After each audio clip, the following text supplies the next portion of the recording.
Segundo livro dos Reis de Israel, capítulo de número 4, quem achou, diga amém. Diz assim o texto.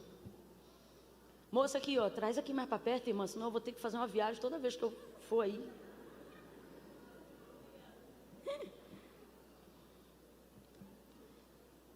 A partir do verso 15 em diante. Glória a Deus. Obrigada, hein? Diz assim o texto. Então disse Eliseu, chama. Então disse Eliseu o que, gente? Chama. E chamando a ele, ela se pôs à porta. E disse Eliseu, disse quem, gente? Eliseu. Quem, gente? Eliseu, o profeta, ele disse assim: por este tempo, daqui a 1 ano, tu abraçarás a um filho. E respondeu ela: não, meu senhor, homem de Deus, não mintas a tua serva. Mas a mulher concebeu, eu vou repetir. Disse Eliseu, por este tempo, daqui a 1 ano, tu abraçarás a um filho.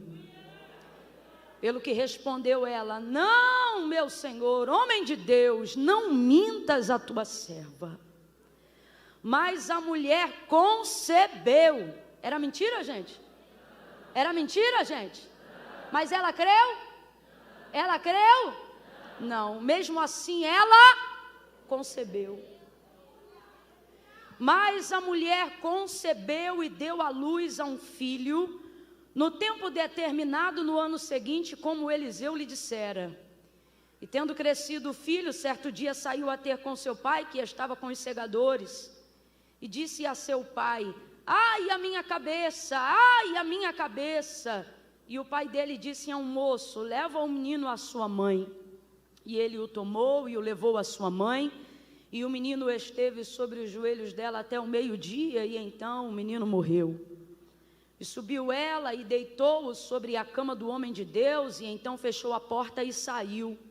Chamou a seu marido e disse: manda-me um dos moços e uma das jumentas, para que eu corra ao homem de Deus e volte. E perguntou ele: por que tu vais a ele hoje, se não é lua nova e nem sábado? E ela disse: tudo vai bem. Então ela albardou a jumenta e disse ao moço: guia, anda e não te detenhas no teu caminhar, senão somente quando eu te disser. Diga amém por essa palavra. Deus colocou algo em meu coração e Ele me disse para falar categoricamente para todos aqueles que estão ao alcance da voz profética nessa noite. Ele disse assim: olha, diga ao meu povo que não antecipe a notícia de resultado da busca deles. Não se precipite em querer trazer respostas de algo que você ainda está buscando. Não se precipite em dar notícias que você ainda não tem. Não ceda à pressão de quem quer ouvir de você um apontamento rápido, uma direção rápida. Não se obrigue por ter vindo hoje aqui buscar ao Senhor, chegar em casa e ter uma resposta definitiva acerca de algo que ainda está no processo da sua busca. Deus está dizendo: você não está obrigado a nada disso. Você não é obrigada a nada disso. Quanta angústia, quanta gastrite nervosa, quanta crise de ansiedade, quanta depressão, quanta tristeza, quanta agonia sendo desenvolvida no processo da busca, quanta energia que poderia estar sendo empregada na busca do seu milagre, na verdade está sendo esgotada na sua tentativa frenética de dar respostas que você ainda não tem para as pessoas. As pessoas querem saber se é cumprimento de profecia, se não é. Como é vista a questão da Ucrânia, da Rússia. As pessoas querem saber se você tem alguma visão ampla e definitiva acerca da economia do Brasil ou de como serão as próximas eleições. As pessoas querem saber sobre o comportamento do seu filho, o que é que você acha? As pessoas querem saber acerca do desemprego do seu marido, como é que você vê isso? Elas querem saber o tempo todo a que pé está o seu ministério. Elas acham que é tipo roupa, tamanho P, M ou G. Quem é você? O tempo todo elas querem respostas E elas acreditam que por você estar envolvido no processo da busca, estar dentro de uma atmosfera profética, ou ter a responsabilidade da gestão do seu milagre, você pode não ser aquele que determina o seu milagre, porque esta obra quem faz é Deus, mas por estar na gestão, há uma pressão o tempo todo em direção à tua casa, aos teus negócios, ao ministério que o Senhor te confiou. E eu não sei por que cargas d'água, em algum momento a gente acha que tem a obrigação de dar respostas para pessoas que não agregam, e muitas vezes não tem absolutamente nada com o que cooperar, e não é porque elas não querem, mas é porque elas também não saberiam o que fazer se estivessem no nosso lugar. Então assim diz o Senhor a quem está sendo pressionado pela vida hoje, assim diz o Senhor para quem está sendo pressionado pelas circunstâncias, assim diz o Senhor para quem está sendo estreitado e pressionado de todos os lados. Deus está falando comigo aqui, que tem gente aqui que é o próprio profeta da casa, só que eu me lembro que nesse dia nem Eliseu sabia direito o que fazer, porque o texto diz que o Senhor havia lhe encoberto a visão. Neste dia ele entra no quarto do filho da sunamita que acabara de morrer, e ele fica andando para um lado e para o outro, provavelmente intercedendo. Ele nunca teve que ativar tanto ministério de intercessão assim, porque ele de verdade não sabia como trazer de volta a vida daquele menino. E tem gente que está aqui, se não se sente pressionado na condição da sunamita, se sente pressionado na condição do profeta, dizendo: ora, eu sou profeta, eu tenho que fazer alguma coisa, mas na verdade você está andando de um lado para o outro, e o Senhor está dizendo: por que você quer antecipar a resposta de um processo que já está em andamento? A resposta vem de mim, diz o Senhor. Camila, e até lá eu faço o quê? Pega na mão de alguém e diga para essa pessoa: e agora você só busca, você só busca, você só intercede. A oração vem de ti, a resposta vem de Deus. A intercessão vem de ti, a resposta vem de Deus. A busca vem de ti, a direção vem de Deus. Camila, e a pressão que se pressione, eu vou esperar no Senhor. Eu vou gerar intimidade com o milagre que o meu Deus quer fazer. Vou contar de 1 a 3 e você vai respirar aliviado agora. É 1, 2, 3, respire fundo. Vem, solta. Vai deixar esse fardo aqui hoje. Você vai deixar esse fardo aqui hoje. Ei. Você vai chegar em casa de boa nessa noite. Tem gente que vai chegar já com ressaca de que começou a beber do dia anterior. Tem gente que vai chegar trocando as pernas. Outros vão chegar com a cara roxa porque apanharam, não sabe de quem, tomaram tombo, caíram e não sabe nem de onde. Você vai chegar e alguém vai dizer: o que foi? Parece que está leve? Estou voando. Por quê? Larguei o fardo. Larguei o fardo.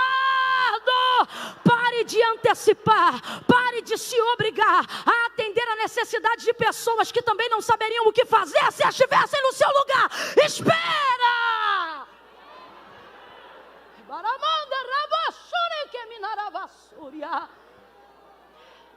Por que eu estou dizendo isso?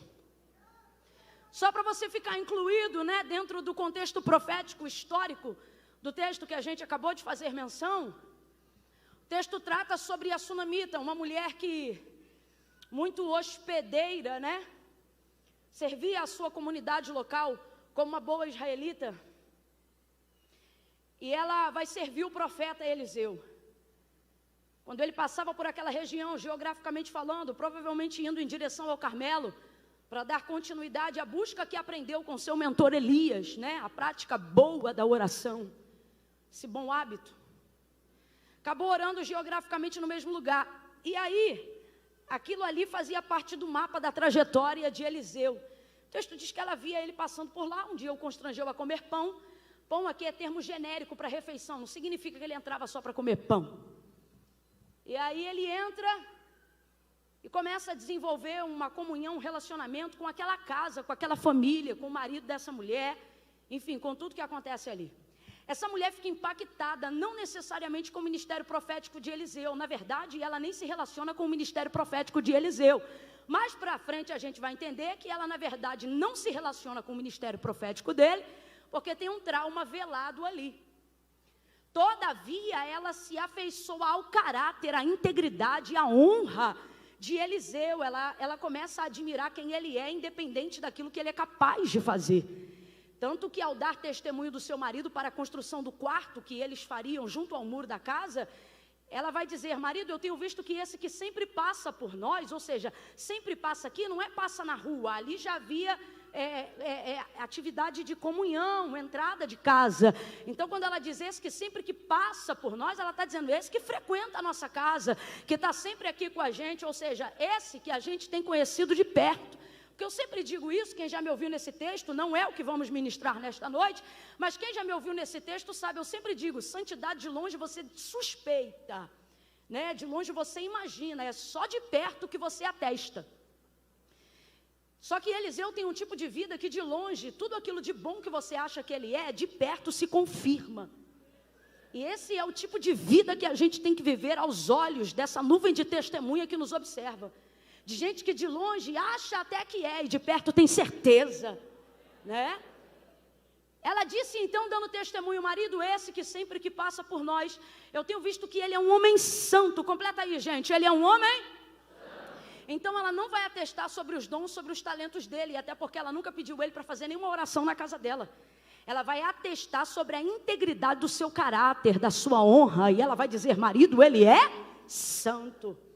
Isso é extraordinário porque mostra para a gente que a santidade prepara lugares excelentes e exclusivos para você. Vou falar de novo. Isso é maravilhoso porque mostra que a santidade prepara para você lugares excelentes e exclusivos. Isso está provado aqui, porque o texto afirma que a mulher era rica. Completa aí, minha gente. A mulher era...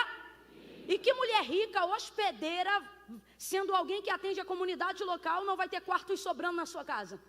Ela tinha vários quartos sobrando em casa, mas hospedou Eliseu definitivamente em algum deles?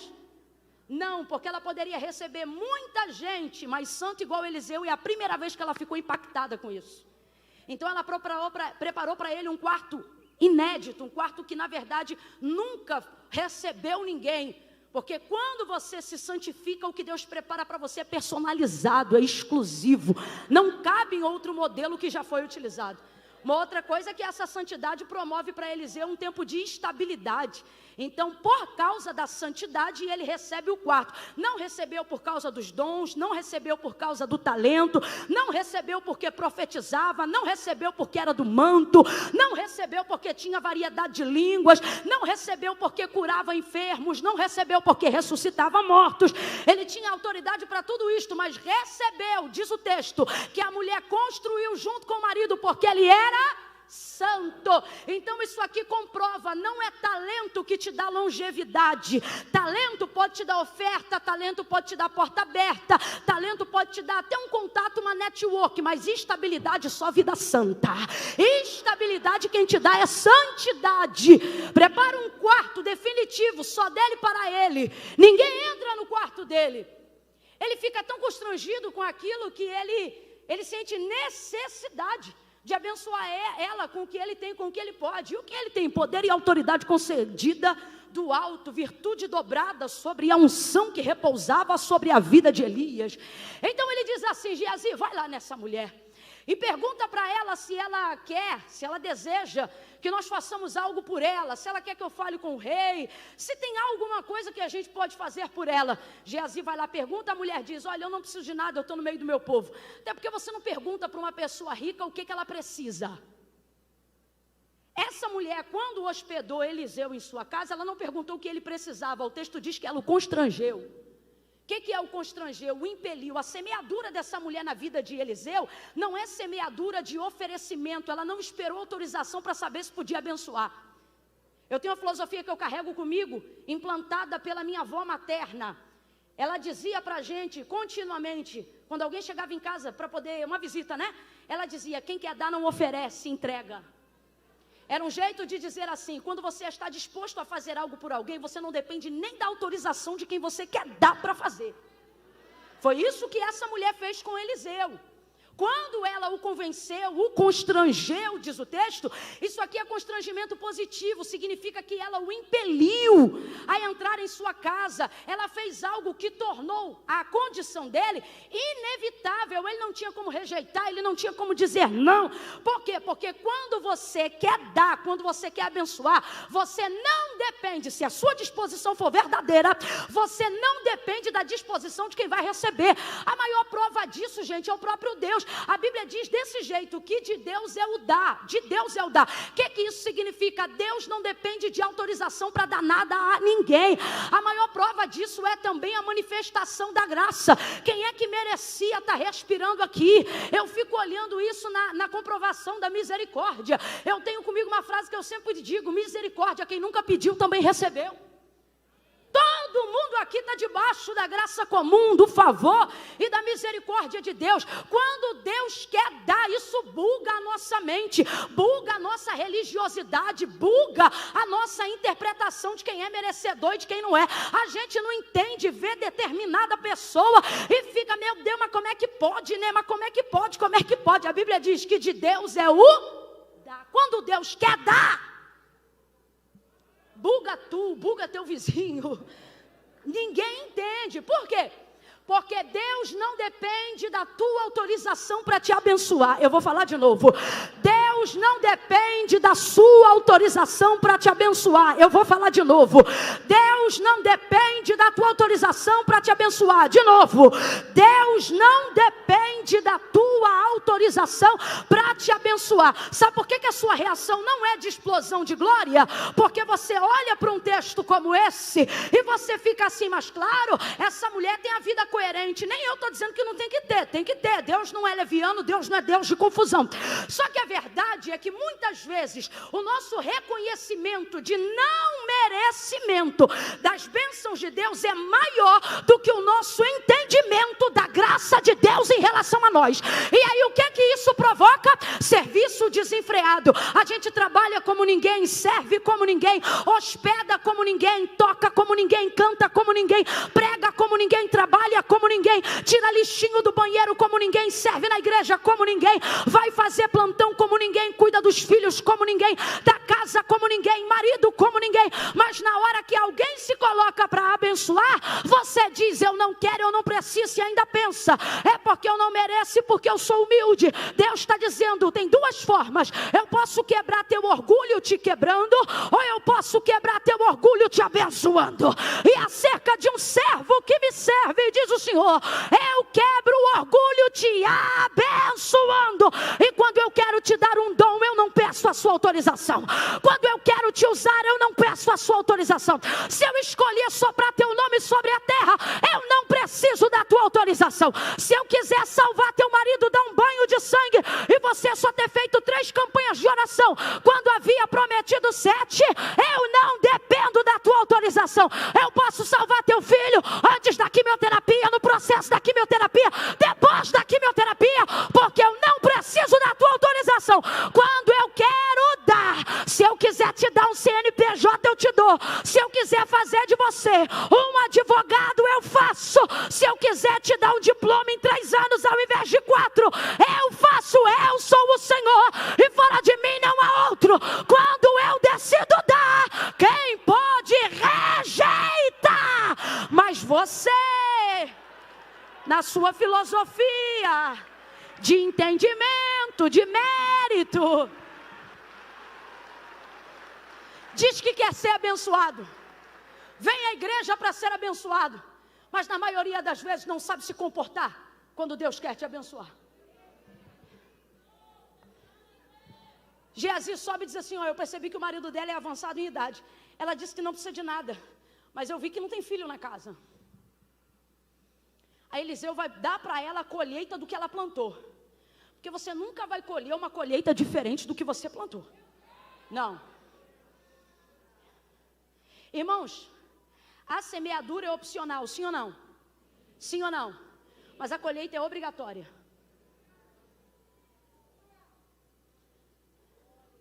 Por que tem gente que vem aqui, nem serve Deus com a mesma entrega que a gente serve, mas acerca da lei da semeadura, colhe do mesmo jeito? porque é lei. Eu falei que é profético? Não, eu falei que é. Falei que depende de fé? Não, eu falei que é. Lei é lei. Tudo pois que o homem semear, tudo pois que o homem plantar, isso ele vai. Qual foi a colheita que essa mulher fez na vida dele? Ela perguntou se ele queria entrar? Ela perguntou se ele queria comer? Ela deu opção a ele de rejeitar o que ela já estava determinada a fazer? Não, por isso o texto diz que ela o constrange. Quando você está determinado a plantar, irmão.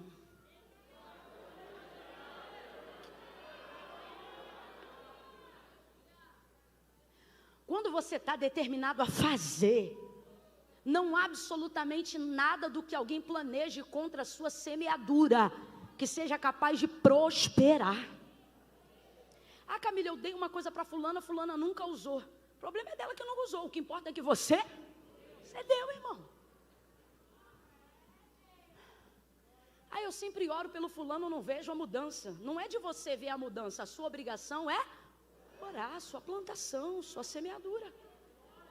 Porque uma coisa é certa, na hora da colheita, oh meu Deus do céu, eu vou falar de novo, na hora da colheita,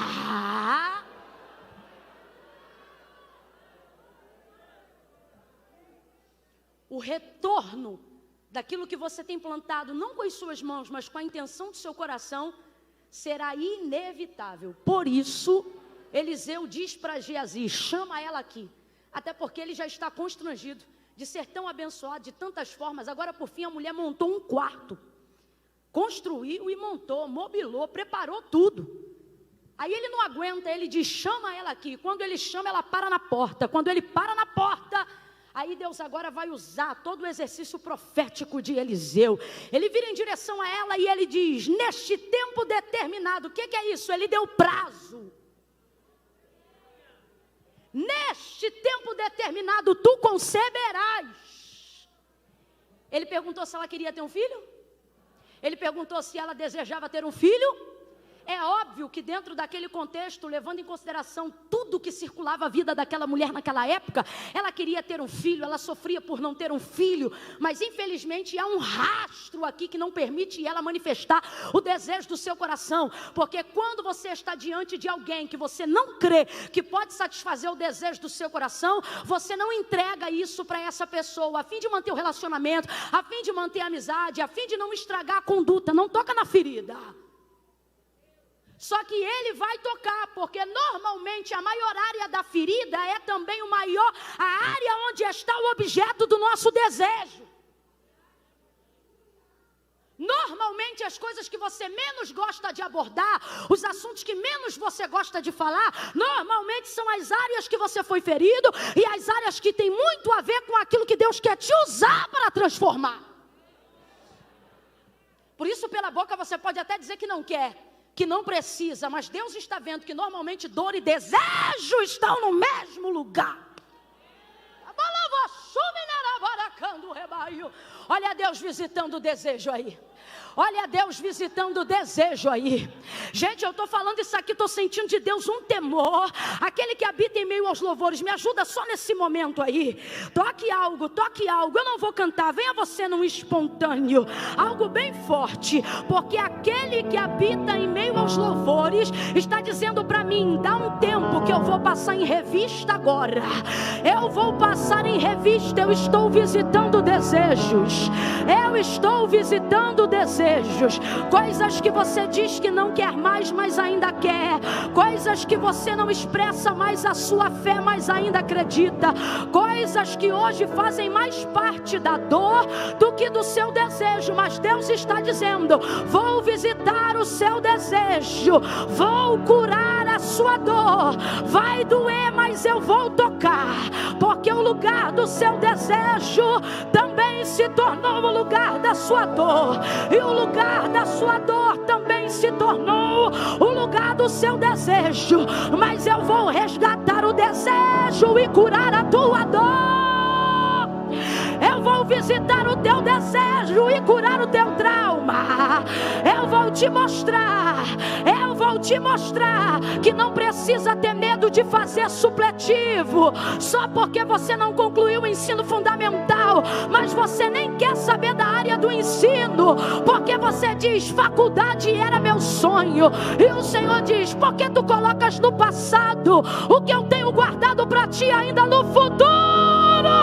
Eu vou visitar a sua dor, eu vou ressuscitar os desejos que você abandonou, por ter sido enganada, enganado, iludido, iludida, por ter se distraído, por ter dependido de alguém que não podia fazer aquilo que você desejava. Mas assim diz o Senhor, nesta conferência de adoração, eu vou te mostrar que nem tudo é dor, mas tem muito desejo aí, que eu ainda vou realizar. Tá de mão abaixada, porque levanta essa mão, levanta essa mão.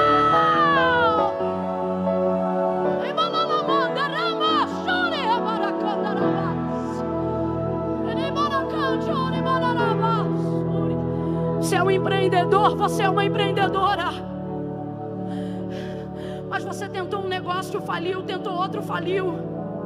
Agora você está trabalhando para alguém e faz isso muito bem, mas Deus não te chamou para isso. Deus te deu um CNPJ, Deus te deu uma visão, mas você diz, tentar de novo é muita dor, e o Senhor está dizendo, tentar de novo é desejar muito. Mas normalmente dor e desejo estão às vezes no mesmo lugar. Gente, ouça isso. Ele diz para essa mulher, tu conceberás e darás à luz a um filho. Vou perguntar de novo, ele pergunta se ela quer? Ele pergunta se ela quer? Não, ele declara, neste tempo determinado, e ele dá prazo. Ele dá prazo. Deus está falando com alguém aqui que no ano de 2022 é um ano de prazo. De prazo. Demandas antigas. Eita, isso aqui é raro, mas Deus está mandando eu dizer. Sabe quando você tem um processo na justiça que está correndo há anos? Aí a pessoa diz assim, como é que está? Está correndo, está no processo. Está lá no papel, o Senhor está dizendo, 2022, eu vou abrir e fechar tempo de prazo, tempo de prazo. Ele diz para ela, tu conceberás e darás à luz a um filho. Ela não pediu, mas recebeu. Completa para mim, para eu ver que você ainda está ligado. Ela não pediu, mas ela não pediu, mas ela, as coisas mais importantes da nossa vida, normalmente são aquelas que não pedimos, mas mesmo assim Deus, normalmente,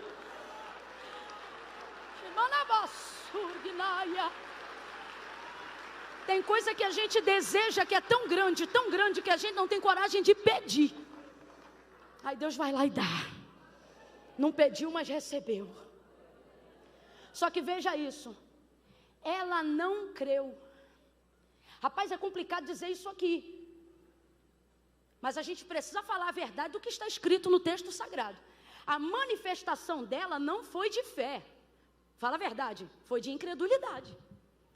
Qualquer outra pessoa que tem o seu desejo visitado, celebraria. Só que o problema é que normalmente o lugar do desejo que não se realiza, vira também o lugar da sua.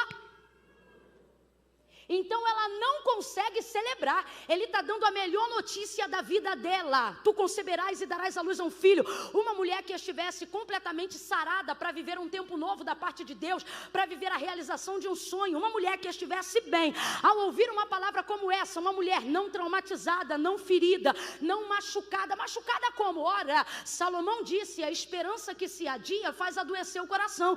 Essa mulher é uma serva, mas está com o coração adoecido de tanto esperar por algo que não vem. Qualquer mulher que estivesse sarada ouvindo uma palavra profética dessa, diria glória, porque é assim que a gente reage diante de profecias cuja nossa expectativa ainda é alta, sim ou não? quando o teu sonho está de pé, quando o teu desejo está no auge da esperança, se Deus usa um profeta para ir de encontro, né? Para corroborar com aquilo que tu pensa, com aquilo que tu acredita, com aquilo que você já colocou diante de Deus, qual é a nossa manifestação? Júbilo, choro, pranto, quebrantamento, celebração, sim ou não? A gente volta para casa com gozo na alma, dizendo: Deus falou comigo, é verdade, vai acontecer. Só que isso foi lá em 2002. Fala para mim se de 2002 para 2022, se aquilo que você esperava não aconteceu, se a esperança continua sendo a mesma. Vamos falar, é real. Nem todo mundo tem espírito de Caleb não, gente.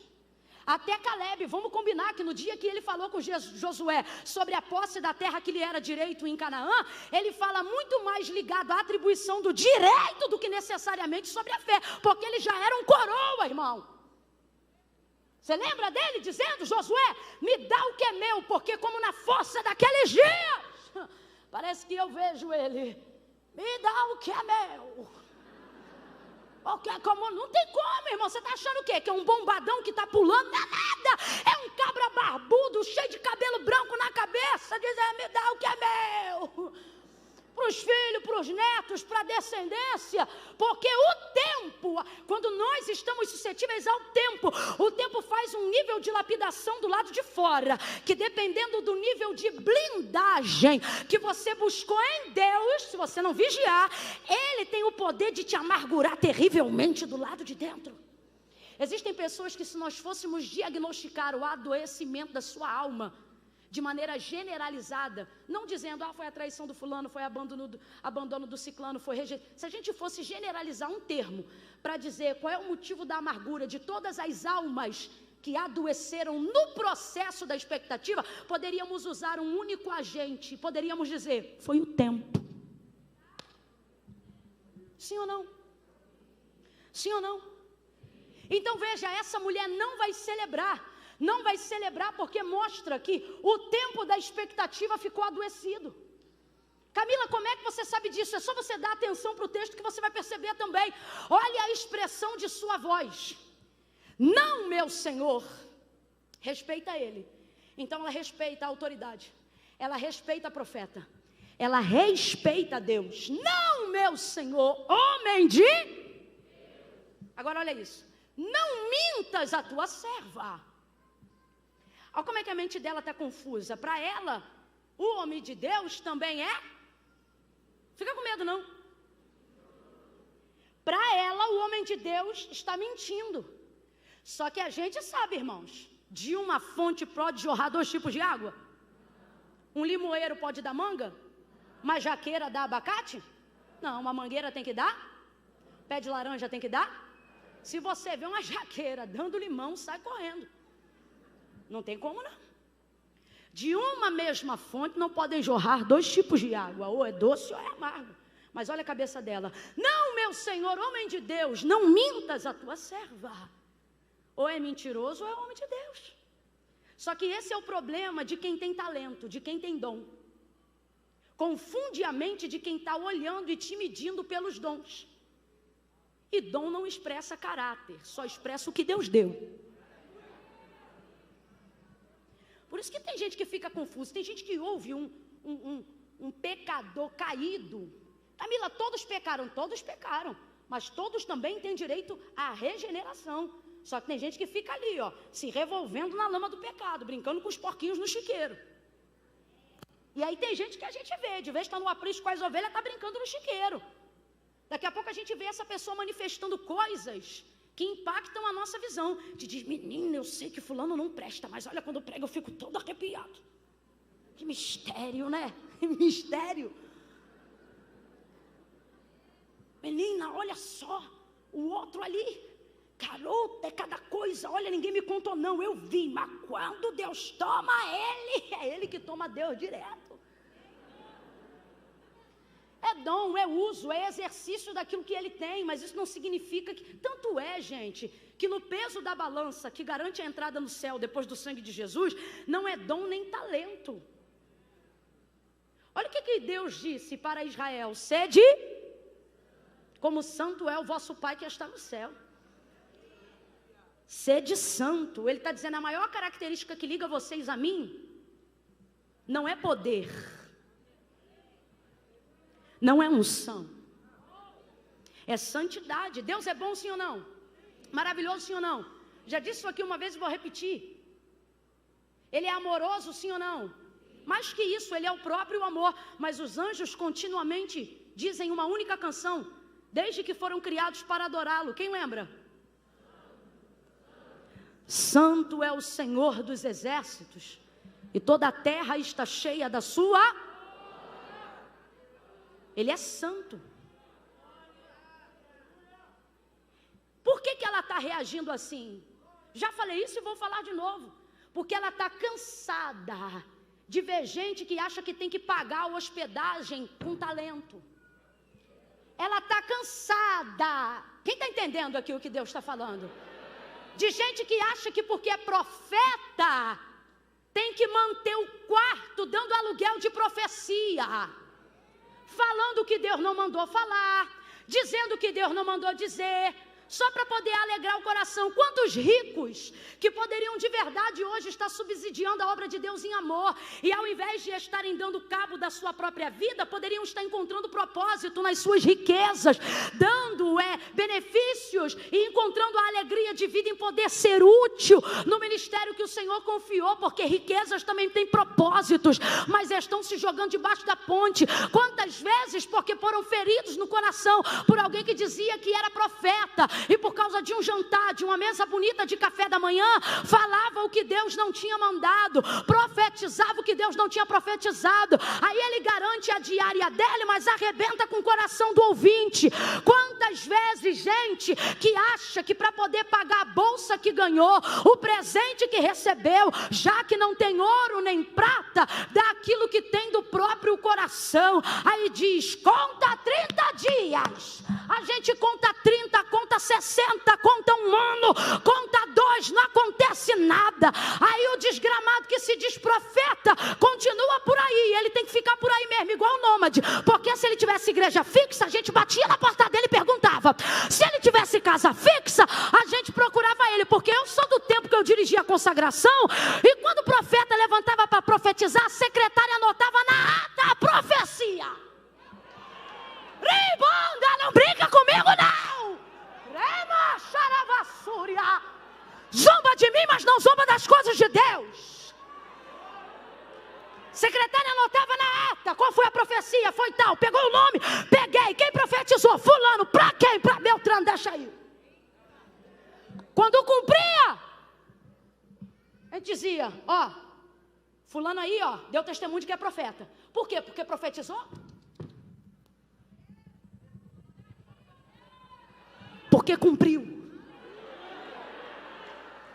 Não é porque profetizou, é porque a Bíblia diz, e Samuel foi confirmado por profeta do Senhor, desde Dan até Berseba, porque nenhuma de todas as palavras que a sua boca foi usada para dizer, o Senhor deixou cair em terra. Então Samuel foi confirmado por profeta do Senhor, porque profetizava? Não, porque tudo que ele falava, Deus chancelava, Deus cumpria, Deus realizava. É assim que se confirma um profeta. Aí eu não aguento, não é o ponto principal da mensagem, mas eu preciso falar. Um monte de coração adoecido, seja do lado de fora, seja do lado de dentro, porque colocou expectativa naquilo que alguém falou e não realizou, e no final a sua revolta é com Deus, como se Deus fosse capaz de mentir. Porventura não conheceis a palavra que diz, seja todavia o homem mentiroso, mas Deus verdadeiro. Deus não mente. Ah, Camila, mas Deus falou. Irmão, se Deus falou, vai cumprir. Não, mas tinha prazo, não cumpriu, então não foi Deus que falou, simples assim. Administra isso aí. Administra isso aí.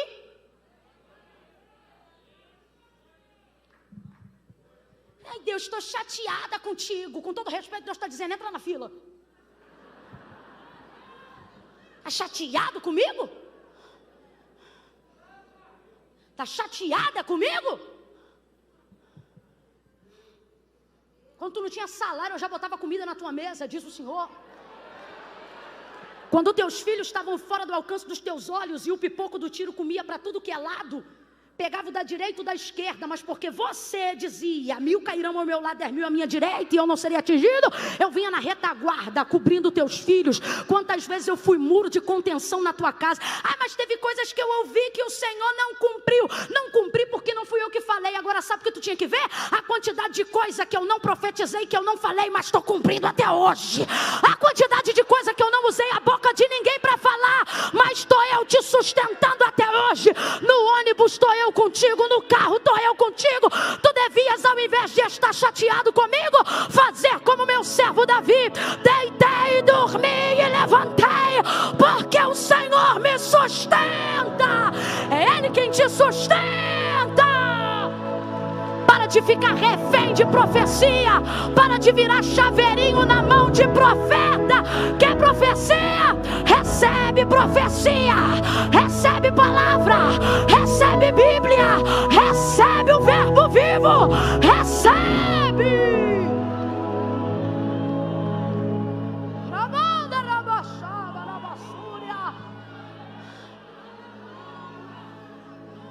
Eu confesso, o falso profeta me irrita muito.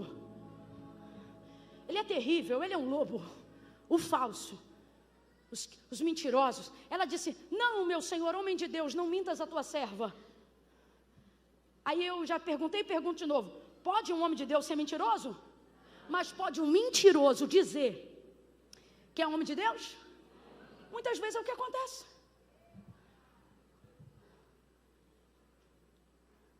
Então o falso profeta, ele me aborrece muito. Mas o que me aborrece mais não são nem os inocentes, que às vezes estão tendo uma experiência achando que é com Deus, e pela primeira vez com alguém que está falsificando a sua palavra. Não, mas os que já estão acostumados a ouvir, que vem para a igreja focado: hoje eu preciso de algo. Não vem no culto para cultuar, não. Vem no culto para Deus fazer. Rapaz, para Deus fazer, tu não precisava nem ir no culto. Tu podia pressionar Ele na parede da tua própria casa. Se veio para botar Deus na parede, podia botar em qualquer uma.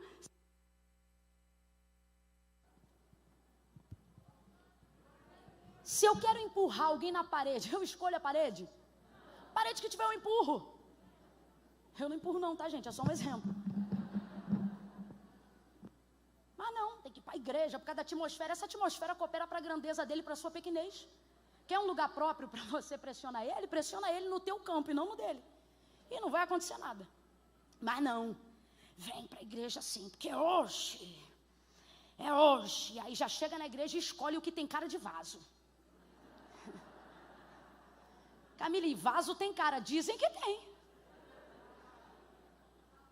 Ele logo vê se tem. Gente, isso não quer dizer. Sabe o que isso aqui quer dizer? Que o cabelo está sujo, que não deu para fazer uma coisa, que a gente saiu com pressa. Mas eu vejo tanta mulher de Deus com coque, porque mulher de Deus é ocupada, meu filho. Mulher de Deus chega ali, arruma, bota aqui na frente e vai. É por isso que às vezes tem tanto coque. Ô Camila, vigia, hein? E as irmãs bonitonas? As irmãs bonitonas também são vasos e são ocupadas, só que elas administram melhor o tempo. A gente, vaso de antigamente, é mais esquecido, um pouco mais relaxado. Mas escute aí, brincadeiras à parte. Escolhe a cara do vaso e diz: é hoje. Aí fica naquela. Se fulano, com a roupa assim assado, tocar com a mão no meu ombro direito, aí fica aí, de vez de estar adorando a Deus, dizendo assim: se falar a palavra tal hoje na pregação,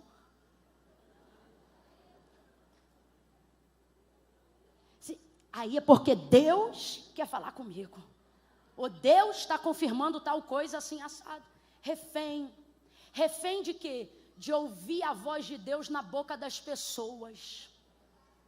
Aí isso me irrita mais do que os falsos profetas, e eu vou dizer por quê. Porque você fica facilmente vulnerável ao engano, à neurolinguística de um desocupado que não tem o que fazer e entra em ambientes como esse só para roubar o coração dos outros. Aí fala uma coisa, você de vez pelo menos segurar ali a onda. Rapaz, quando o profeta começar a profetizar para você, segura a tua onda. Como assim, Camila? Não sai. O cara bota a mão no teu ombro e você já vê. Segura a tua onda, tu já está entregando tudo. Deixa, vamos ver se ele é profeta. E não fica com o negócio de, mas não foi assim. Se foi pergunta retórica, você já sabe. Se ele está esperando você responder, já não é profeta. Porque que profeta é esse que eu tenho que entregar tudo? Irmão, Deus botou uma palavra na tua boca, entrega. Não olha para o meu carro, não olha para a minha conta, não olha para quem eu sou, não olha para... Deus botou uma palavra na tua boca, entrega. Rapaz, teve uma época que era tanta gente vindo que aquilo começou a me aborrecer. Eu lembro que uma vez eu cheguei numa igreja e eu disse, e a pessoa, eu vendo que aquilo já ia acontecer de novo, eu disse assim, Senhor, se és tu, quem sou eu? O anseio da minha alma é ouvir a tua voz falar comigo. Meu espírito vive para ouvir a tua voz. Mas se é conversa fiada, enrola a língua dele dentro da boca e não deixa ele falar nada. Nunca mais eu esqueço dessa cena. O irmão veio, tadinho, emocionado, porque nem sempre é falso profeta, né, Ney? Às vezes é emocionado. Aí vem... E pai, queria falar. Toda hora que ele queria falar em português, ele... E ele queria falar em português, no final ele só ficou... E saiu. Eu falei, muito obrigado, Jesus. Porque eu não quero alma doente. Aí você diz assim, mas Camila, eu venho aqui para ouvir Deus, venho aqui para confirmar, venho aqui para adorar. Quer ouvir Deus? Entra na tua casa, fecha a porta do teu quarto, dobra o teu joelho, abre a Bíblia. Camila, eu não entendi, vai entender agora. Quem vive disponível para ouvir a voz de Deus na boca de todo mundo, nunca vai reconhecer quando o próprio Deus fala com ele. Mas Jesus disse, as minhas ovelhas conhecem o som da minha voz. Quando você vai para a rua, Deus vai confirmar o que já falou com você. Quando você vai ouvir da boca de alguém, Deus vai anunciar algo que já está no seu coração. Deus está dizendo, sabe por que tem gente muita gente enganada, entristecida? Porque está terceirizando algo que Jesus conquistou na cruz para você chegar direto. Camila, eu não entendi. Deus está dizendo para alguém, porque você está se contentando em ser sócio minoritário? Por que você está terceirizando seu relacionamento? Se você ouvisse minha voz em casa, tu não ficava refém na boca de ninguém na rua. Quem conhece a voz de Deus em casa não se engana. Mas tanta gente já passou pela casa dela, e nesse caso eu nem posso criticar, porque não é ela que vai para a casa dos outros, é os outros que se aproveitam da casa dela. Ela foi alvo, ela não fez alvo, ela foi alvo. Quando ele fala, ela não celebra. Quando ele fala, ela se entristece. Não, meu Senhor, homem de Deus, não mentas a tua serva. Só que não era mentira, era verdade. Mas diga aí para mim, a despeito do que ela pensou, ou de como ela recebeu a palavra, ela gerou ou não gerou? Bora, gente, gerou ou não gerou? Gerou. Concebeu e deu à luz a um filho. O menino nasceu, vamos lá. Ela pediu? Quem lembra? Vamos, ela pediu? Mas concebeu ou não concebeu? Responda para mim, ela está alegre, meio alegre ou muito feliz? Alegre, meio alegre ou muito feliz? Ela está muito feliz. Muito feliz. O desejo do seu coração, que estava envolto à sua dor, se realizou. Quando o desejo que você mais tem se realiza, a dor fica sem lugar para morar. Eu vou repetir. Quando o desejo que você mais almeja em Deus se realiza, a dor perde o teto, perde a casa. Ela agora está feliz. Só que quando o menino cresce um pouco, o texto diz que o pai manda o moço levar o menino para casa, porque ele começou a gritar que estava sentindo uma dor na cabeça. O menino chega em casa gritando, ai, a minha cabeça, ai, a minha cabeça. O texto diz que a mulher, a mãe, coloca ele no colo, para perto do joelho. Quando deu meio-dia, o menino morreu.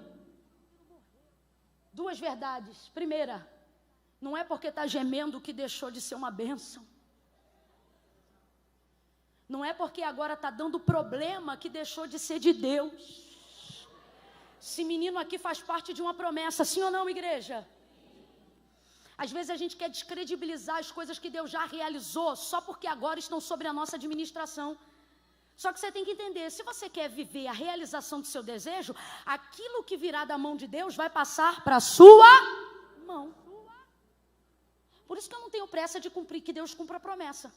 Porque quando é promessa, está na mão de Deus. Quando realiza, é que vem para a nossa. Aí a administração é nossa. Resultado, para a gente fechar, o menino morreu. Morreu e ela botou no joelho dela. Joelho aqui significa o quê? Para nós, oração. Mas literalmente no texto, colo. Agora uma mãe cujo filho entra em casa gritando que está com dor na cabeça. Primeira coisa que ela faz é botar ele no colo? Não, ela quer resolver o problema dele. Primeira coisa que ela faz é tentar descobrir qual é a causa da dor. Obviamente, a Bíblia tem que sintetizar as histórias, porque como disse João, não teria como caber tudo. Só que joelho aqui é colo dela. Isso significa para ela que ela já tinha feito tudo que podia. Quando é que uma mãe, vendo um filho gritando, só bota ele no colo sem saber a causa da dor? Quando ela percebe que independente de qualquer coisa, ela já não pode fazer nada. Colo é consolo. Consolo é o que você dá quando não tem mais nada para oferecer. Porque se você tem dinheiro, você paga. Se você tem remédio, você dá. Quem está entendendo o que Deus está falando aqui? Quando você tem, você faz. Você só entrega colo, consolo, quando você não tem mais? Quem é que pode ressuscitar o morto de um velório? Então, quando a gente chega lá, na maioria das vezes, né? Enquanto Deus não falou para a gente, ressuscita. Quando a gente chega lá, a gente não fala nada. A gente só fica ali, prestando o quê? Consolo. Porque a gente não pode fazer mais? Então, na verdade, o que o texto está dizendo quando diz que o menino morreu meio-dia, é que chegou uma hora, depois de tudo, que provavelmente ela tentou fazer pela vida do menino, que não resultou em nada e terminou segurando o menino no colo. Que é isso? Mãe sabe quando o filho vai morrer. Se tiver nos seus braços, ela conhece o olhar, o brilho, o jeito. Mãe conhece respiração, gente. Deu meio-dia, o menino morreu. O que é isso? Prazo. Deus está dizendo, você precisa entender que tem coisas dentro do seu processo de busca que tem abre a boca, tem prazo. Deus está dizendo, seja bom ou seja ruim, estabeleça prazo. Não para as coisas que Deus disse que vai fazer, mas para as coisas que você sabe que tem que fazer. Estabeleça prazo. Quantas vezes a sua busca está sem direção? Não porque você não sabe a quem buscar Deus, mas porque você não estabelece um prazo para aquilo que você decidiu entregar para Deus naquele tempo. Não faz uma campanha, não apresenta um jejum, não faz um voto, menino! Pelo amor de Deus! Bota um prazo! Faz alguma coisa, meio-dia, deu consolo, o menino morreu. Ela pegou o menino, colocou no quarto do homem de Deus. O texto diz que ela desceu as escadas. Rapaz, ela vai entrar num processo de busca. Eu fecho e encerro aqui. Quem tem ouvidos, ouça o que o Espírito diz à igreja. Ela vai entrar num processo de busca. Completa aí, abre a sua voz. Ela vai entrar num processo de... Abre essa boca, é sabadão, vamos embora. Ela vai entrar num processo de... Só que ela estabelece prazo para a busca dela. Camila, como é que você sabe? Ela tem horário. Como é que você sabe que ela tem horário? Porque ela sabe que Eliseu está no Carmelo. E ela sabe que ele não fica lá o dia inteiro. Quando dá meio-dia, ela bota o menino no quarto e corre. E ela sabe para onde ela vai. Agora eu vou te perguntar, tem celular? Não tem celular. Nem pombo correio dá tempo de chegar. Pelo relacionamento que ela construiu com Eliseu, ela sabe aonde ele está. Quando ela vê a hora, ela sabe para onde ir, quando não sabe o que fazer. Sacode alguém aí agora e diga, saiba para onde ir. Não, sacode o ombro aí dessa pessoa agora, sacode, para com isso, sacode. Sacode, irmão. Outrora essa hora a gente estava pulando. Sacode essa pessoa aí agora e diga para ela, você sabe para onde ir. Quando não sabe o que fazer, responde para ele e diga, eu sei. Você acha que eu vim passar meu sábado de carnaval na casa de Deus? Porque eu ainda me lembro, eu ainda sei para onde ir. Quando não sei ao certo o que fazer, bate na mão de 3 aí e diga, que bom que você veio. Você está no lugar certo, fazendo a coisa certa. Quando você está no lugar certo, fazendo a coisa certa, o que era para dar errado vai ter que dar certo. Vai ter que dar certo. Ela desce a escada toda correndo e corre. Ela diz assim, ó, marido. Sabe o que eu acho interessante? Que o marido chama o moço para levar o menino. Ela chama o marido para trazer o moço, para ela buscar o profeta. Deus está dizendo, o veículo é o mesmo, é você que tem que saber a direção que tomar. Aí olha o que o texto diz. Que ela chama o moço, chama o marido, e diz assim, marido, chama o moço. Prepara o carro, para que eu corra. Quem leu essa parte aí no texto comigo e lembra? Ela não disse para que eu vá, ela disse para que eu. Por que tem que ter prazo? Para você saber quando tiver que acelerar. Deus trouxe gente hoje aqui para dizer desse jeito. Não é porque você está atrasado que significa que você não vai chegar. Se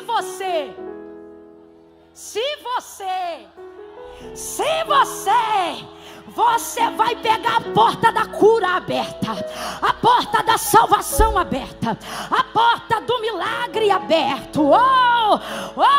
Acabe parece atrasado, mas Elias diz para ele, corre, porque é sinal de uma grande chuva. Ele vai na frente, Elias vai atrás. Se Elias está atrás, parece que também está atrasado, mas o texto diz que o Espírito do Senhor toma Elias, Andréia, e ele corre mais do que Acabe e os seus carros. Camila, eu não estou entendendo, vai entender. Neste sábado aqui, assim diz o Senhor, o meu Espírito vai se apoderar de ti, e você vai correr mais do que os carros e cavalos de Faraó, vai correr mais do que os carros e cavalos de Acabe. Você vai correr mais do que a dívida, vai correr mais do que a depressão, vai correr mais do que a síndrome do pânico, você vai correr mais do que o câncer, mais do que a dor, mais do que o abandono, mais do que a rejeição. Você vai correr, ninguém vai te parar. Olha isso aqui, gente, olha isso aqui. Para que eu corra. Aí ela prepara, ela diz assim, ó, aparelha o carro. A jumenta é animal de força. Vamos embora lá, jumenta é animal de... Uma mulher rica tem cavalo, tem cavalo, como é que chama? Manga larga machador. Essa mulher, vamos para a região, essa mulher tem cavalos árabes. Sim ou não? Ô mano, ela é rica, sim ou não? Mas na hora de subir, ela quer quem? Você tem que entender o propósito. Aqui, ó. Quando Davi venceu Golias, o texto afirma que tudo que ele tinha na sua mão era apenas uma funda. Mas tentaram vestir a armadura de Saul nele, sim ou não? Quem lembra, sim ou não? E ele deu conta? Porque não é sobre ter o que os outros têm. Ouça isso. É sobre usar o que você tem habilidade. Você quer ver? Quem chegar mais rápido, não importa a distância percorrida. Alguém, presta atenção. Alguém que tem um carrão na mão, gasolina, chave, tudo pronto, mas nunca pegou um carro para dirigir. Ou alguém que está sentado no lombo de uma motocicleta. Quem vai chegar primeiro? Quem vai chegar primeiro? A motocicleta? Por quê? Até o outro. Se não for automático, então, até ele entender o tempo da marcha com a engrenagem. O da bicicleta já andou 1 quilômetro. O da moto já andou 1 quilômetro. Porque não é sobre ter o que alguém tem. É sobre saber usar o que eu tenho. A mulher vai pegar um instrumento de força, jumenta, porque ela sabia que Eliseu estava no Monte Carmelo. Manga larga machador é muito bom, mas é bom para marcha. Para aguentar peso, de subida, pega jumenta. Deus está dizendo para alguém hoje aqui, o que disse o autor da carta aos Hebreus: busque força da fraqueza, vambora. Corre para quê? É melhor você correr para pegar ajuda de fora do que alguém correr para botar o funeral do lado de dentro. É melhor você correr para pegar ajuda do alto do que alguém sair correndo para trazer ajuda da terra. Quando o marido pergunta, tá tudo bem? Ela diz, vai tudo bem. Agora eu te pergunto, filho morto dentro do quarto, tá tudo bem? Tá tudo bem? Só que o que ela está dizendo é, eu não posso antecipar uma notícia que eu ainda estou em processo de buscar. O problema é que você antecipa notícias quando ainda está no processo de busca. Aí alguém diz assim, é mentira. Não, não é mentira. Isso aqui é estratégia no contexto dela. Eu não vou dizer o que está acontecendo, porque enquanto ela sai para buscar o milagre, ele pode colocar qualquer pessoa lá dentro, no desespero de um pai.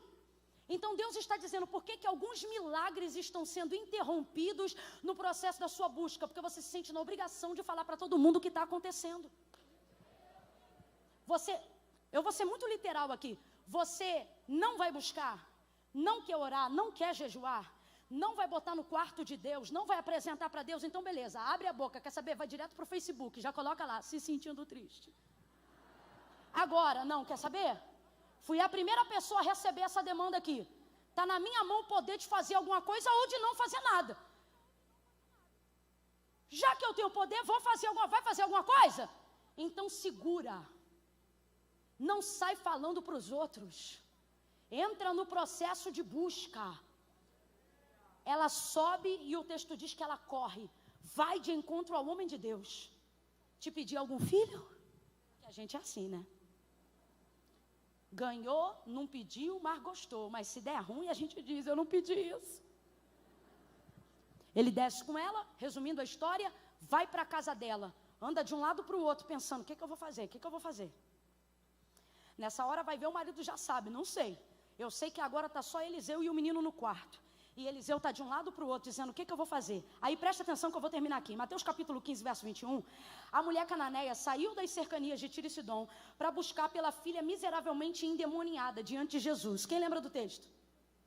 Pouca gente, então eu vou contar. Quando ela chega diante de Jesus, ela diz assim, filho de Davi, tem misericórdia de mim, que minha filha está miseravelmente endemoniada. Jesus não respondia nada. Mas teve uma hora que ela andou, e quando ele parou, ela foi para diante dele, se curvou, adorou e disse assim, Senhor, socorre-me. Ela foi para frente dele, presta atenção, ela foi para frente dele. No verso 23 do capítulo 15, o texto diz que ela vem gritando atrás. No verso 25 diz, e ela chegou. Então, do lugar de quem estava atrás, por causa do processo de busca, o texto diz que ela foi parar na frente dele. Aí quando ela está ali prostrada, ela diz assim, Senhor, socorre-me. Aí Jesus vai falar para ela que não é bom pegar o pão dos filhos, deitar os cachorrinhos, mas resumindo a história, ele diz assim para ela, vá em paz. Porque o texto diz que desde aquela hora, quando ele disse, ó mulher, grande é a tua fé, a sua filha ficou sã. Jesus curou aquela menina. Aí o Senhor falou para mim, cananeia, não podia ter acesso às coisas de Deus antes da cruz do Calvário. Ela era como nós antes do Calvário. Quem está entendendo, diga amém. Aí eu levo para uma filosofia de vida que eu carrego. Nesse texto, o Senhor falou para mim, quando eu entro na tua vida, eu faço nela o que eu quiser. Lembra de Jesus dizendo, Zaqueu, desce porque hoje me convém entrar na tua casa? É ele dizendo, quando eu quero entrar na tua vida, eu faço nela o que eu quiser. Só que não é o caso da cananeia. Não foi ele que entrou lá. Foi ela que entrou na frente dele. Aí ele disse para mim, quando eu entro na vida de alguém, eu faço na vida dessa pessoa o que eu quiser fazer. Mas quando esse alguém entra na minha vida, eu faço por essa pessoa até o que eu não tinha que fazer. Porque foi o que aconteceu em Mateus 15, 21 em diante. Agora volta aqui para o texto. Ela não esperou ser sábado para Eliseu ir em casa. Que dia era, não sei. Eu sei que ao invés de esperar ele vir, ela foi. Quando Eliseu entra no quarto, ele está assim, ó. É só você olhar o texto. Ele andava de um lado para o outro.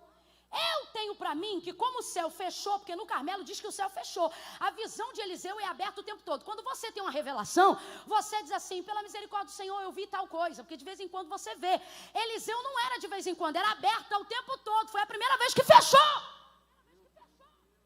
Fechou, irmão. E isso é lindo, porque pode ver céu aberto o tempo todo, os anos todos. Quando fecha, ele não sabe o que fazer.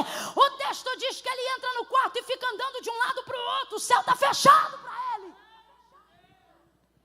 Porque é diferente. Ele agora está na casa dela não porque Deus mandou. Ele está na casa dela porque ela catou ele com a mão e botou ele lá.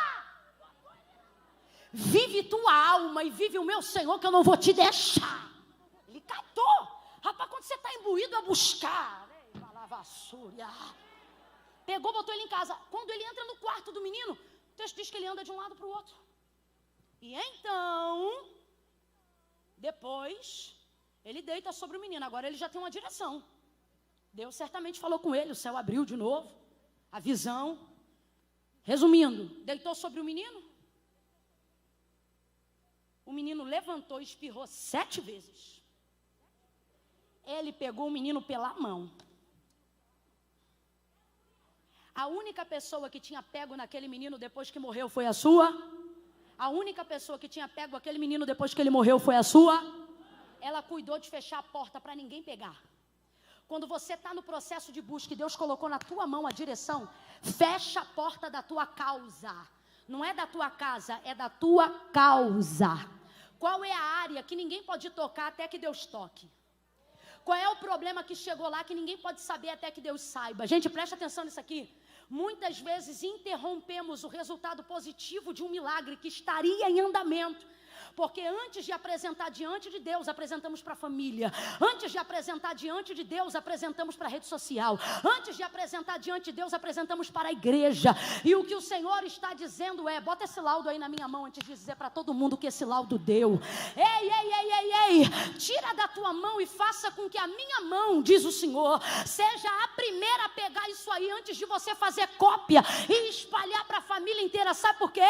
Quando aquilo que você está buscando sair da tua mão e ir direto para a minha, eu não vou pegar para jogar na sepultura, eu vou pegar e devolver de novo para a tua mão, porque foi da onde saiu quando você me procurou. Ele pega o menino pela mão e dá o menino de volta à sua mãe.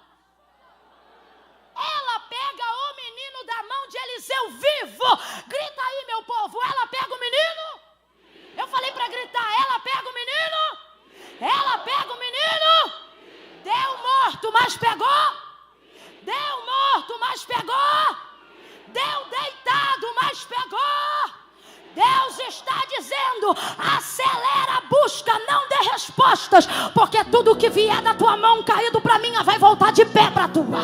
Tudo que vier morto da tua mão para minha vai voltar de pé para tua. Vai ficando de pé e começa a correr, começa a fazer um aquecimento aí. Vai correndo em oração, vai correndo em jejum. É noite propícia para fazer um propósito com Deus. Ficou aqui até agora, fica até o final. Quem sabe por que veio não vai embora sem palavra.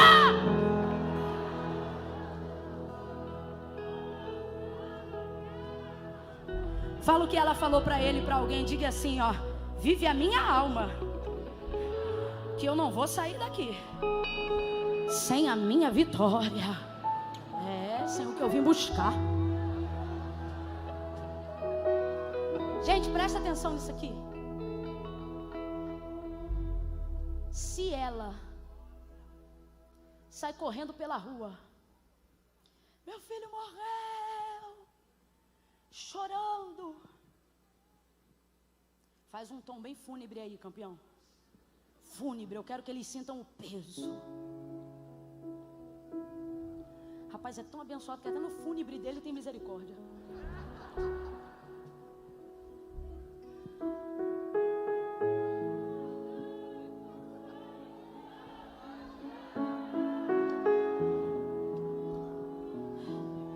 Eu queria uma coisa mais triste.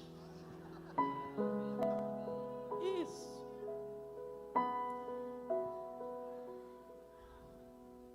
A circunstância natural quer que seu sábado termine assim.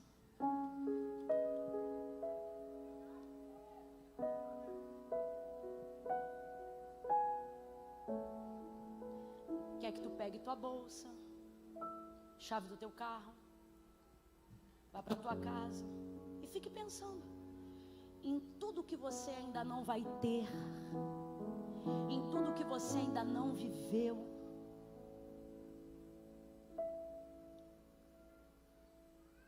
Em tudo que não aconteceu, os sonhos que você se sente na obrigação de deixar para conseguir sobreviver.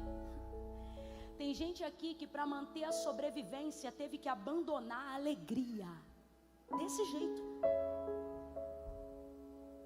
Camila, para eu continuar vivo, eu tive que largar mesmo. Eu não posso mais ter expectativa nas coisas, porque é tanta frustração, que o único jeito de eu continuar servindo a Deus e crente é não gerando mais nada.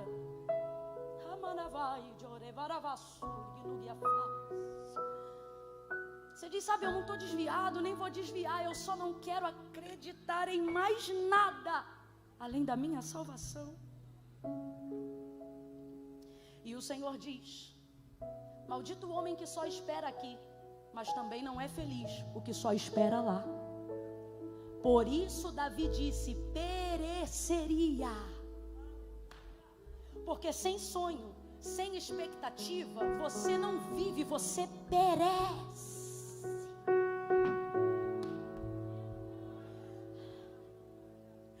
Você vive esperando o dia da sua morte.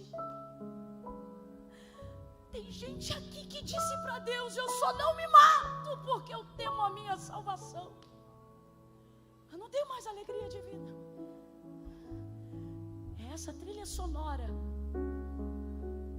que tem composto os seus dias. Na igreja até tem uma cor, mas no seu dia a dia tudo é cinza, nublado.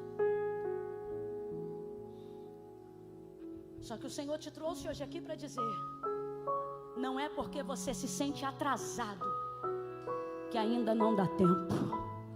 Se eu pudesse resumir toda essa noite, Pastor Ney, em uma única frase, eu resumiria dizendo que Deus me trouxe aqui para dizer a quem ouve assim: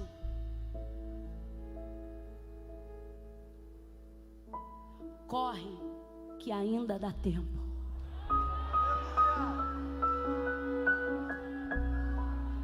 Aí então você começa a buscar. Camila, mas eu não estou sentindo nada. Eu não estou falando sobre sentir, eu estou falando sobre saber. Porque fé não é sobre o que a gente sente, fé é sobre o que a gente sabe. Levante uma das suas mãos aos céus aí agora. Vamos começar a melhorar. Ainda não é júbilo não, mas começa a melhorar aí, meu tecladista. Porque no processo da busca, coisas que ainda não foram resolvidas já começam a ser administradas.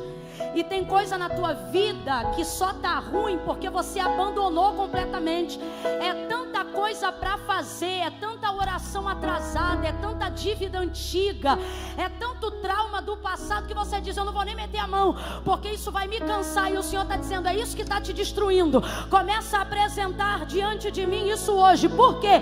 Porque a sensação de satisfação não vai ser só quando eu curar, não vai ser só quando eu ressuscitar. Quando você começar a buscar, já vai começar a melhorar. Quando você começar a buscar, já vai começar a melhorar. Quando você pegar teu carro e botar um louvor, quando você vir para este culto e sobre esta palavra fazer uma oração, faça isso agora. Faça isso agora. Deus, diante de ti nesta noite, coloca aí diante dele as suas tristezas, suas dores, suas amarguras. Não precisa falar palavra bonita, não precisa fingir que tem uma fé falsa. Seja verdadeiro e comece a dizer: Deus, eu vim porque eu sou fiel, mas eu não creio mais, eu não tenho mais a mesma fé que eu tive. Não minta, fale a verdade agora. Fale a verdade agora. Deus, eu não admito ficar depressivo, isso me entristece, mas se eu tiver que aceitar a dor para depois viver a cura, está diante de ti a minha depressão, o meu trauma, a minha tristeza. Eu quero colocar diante de ti o meu morto, aquilo que um dia eu acreditei, aquilo que um dia eu sonhei, mas hoje eu estou sofrendo. Oh Deus, como eu estou sofrendo. Oh Deus, eu já não vejo a mesma alegria dos meus dias. dias, eu já não vejo alegria nos anos futuros, mas eu não quero perecer, eu não quero perecer. Ressuscita meus sonhos, ressuscita minha carne, ressuscita meu filho, ressuscita meus projetos, ressuscita meu ministério, ressuscita o dom de profecia, o dom de maravilha, ressuscita a língua estranha, renova a variedade de línguas, ressuscita o fogo de quem já foi batizado no Espírito Santo. Recebe fogo, recebe vida.